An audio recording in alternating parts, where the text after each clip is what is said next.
So in this video, we're going to talk about Julius Randle and his poor play early on in the season, and people were coming for him, ridiculing him.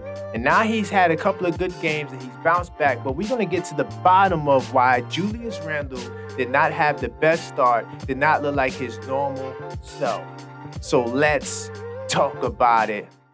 Now, welcome to the channel. I am the Objective Fan, straight out of Kings County, New York City's finest.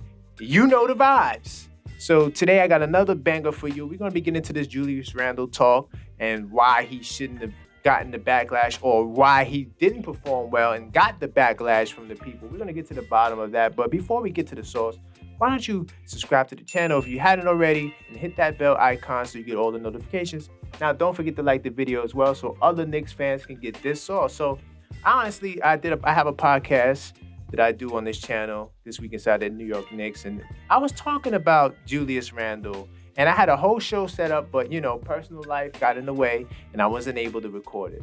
But I want to double back on it because we got some news about Mr. Randle and his current state. And I want to touch on this article here. Let's jump into research mode. I want to touch on this article from the New York Post. So Julius Randle was hurt during his early struggles, and he's resisted the Knicks' attempts to rest him. Now, listen, I was going to go in on this, and it's funny how this article came out at the time it came out, because people were definitely giving Mr. Randle a hard time. And one of the things I always said, and I even said this in the podcast, I said, listen, this is not NBA 2K. You know how NBA 2K and the player comes back healthy, even though NBA 2K tries to make it a little realistic, like it's a timetable of when you're out, then you're well enough to play, then they'll make it where you can actually play in a game, but you're not completely healthy. Well, listen, this is not NBA 2K, because even after your overall goes back up to where it's supposed to be, so if it drops to a 79, right, and it was at an 88, just because it goes back to 88 doesn't mean that you're officially an 88, and that's what we see here with Randle. So there's a couple of quotes. I actually read this article. He went, and people forget, like, I don't know the grade ankle sprain Randle had, but I'm assuming it has to be a level 2, which can take up to months to recover. We talked about that before in a prior video. Now listen, Randle, he underwent arthroscopic ankle surgery, and he was operating about 70%. That's what a source told the New York Post.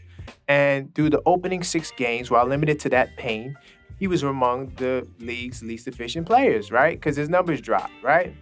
Now, the source said he's too proud to sit. And we know this from the playoffs.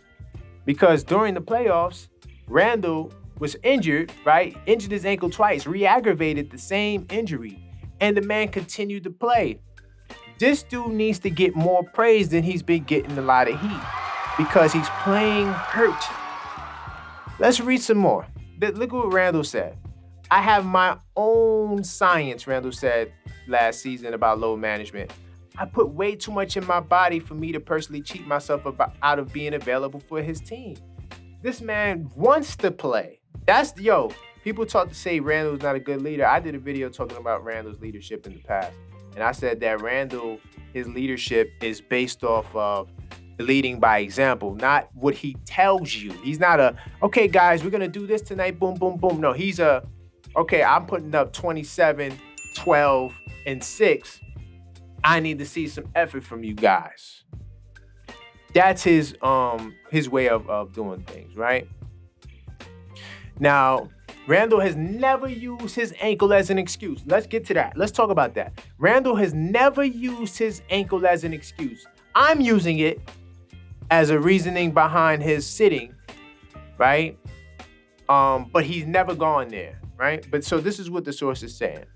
Now, the Knicks are, definitely relying on Randle for heavy minutes, because we don't really got a traditional backup power forward, though we actually do. I'll get to that in a second. So Josh Hart, he's the backup, all right? He gets about 8 rebounds a game. So let's see. I think the key to it I've always been an inside-out player. That's Randle. And that's how I've been more efficient. So I just got to keep building off of that and getting more efficient as the games go by. Yeah. I have no concerns about Randle and his ability to bounce back. But him not wanting to rest, to me, is honorable. Like, that's some honorable stuff.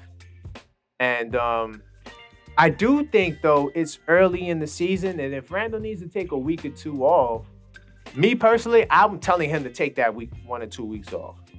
Because I don't want Randle to be dealing with a lingering issue that may get worse later on, and then now he has to miss time right before the playoffs or right in the playoffs. Randle was not healthy last year in the playoffs, so hopefully this year we can get a healthy Randle. Now, we do have other options at the power forward spot. They're just not sexy. We talked about this on the podcast before. We talked about Hartenstein and Mitch tandem in terms of Hartenstein at the 4 with Mitch, because Hartenstein has the ability to stretch the floor. There's not somebody that has to be parked in the paint, and he can pass from the top of the key as well. I think that's an option that can be a temporary, fix until Randle gets back. Hartenstein with Mitch, or even just start Sims, who's played some 4 in the preseason. We never got to really see it during the regular season except in some garbage time. Or, because he didn't play. They played McBride when RJ got hurt, so you didn't really get the chance to see Sims out there, but just start Sims. I mean, but I guess you don't want to start Sims with Mitch, so the better option would be Hartenstein. I think Hartenstein would be the guy. Start him with Mitch, and then you go small off the bench with Sims and Hart, for a little while. But that's just an option, a temporary fix. I'm not saying that you're going to win a championship like that, but I do think that it's an option if Randle needs to take a week or 2 off. I think we'll be fine without him during, the season earlier on. So I just wanted to highlight this because I honestly did a podcast on talking about this, and I said, hey, this is not an NBA 2K. You come right back, and now news comes out that Randle was at 70%. So you guys can stop getting on Randle. The man wasn't 100% healthy, right? He's not using it as an excuse. I am. So all I'm saying is get off his back. But this is the real reason why Julius Randle wasn't playing well, right? And it's coming from a source, a good source. And they're saying that, hey, he's not using it as an excuse, but it did hinder him. Now, the last thing, too, I think let's jump into this quote. Julius Randle, Fred Katz reported that he says he's still working back from the ankle surgery. And check this out. To think that I would come into the season and just be like Julius off the bat is kind of naive. I'm thankful for guys like RJ, guys like Jalen. They've been able to carry the load while I get back. See? It's a team effort. And that's a great quote. Salute to Julius Randle.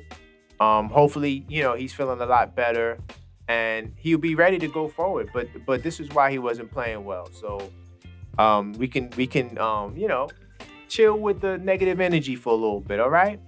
Now that's all for this video. Definitely subscribe if you haven't already.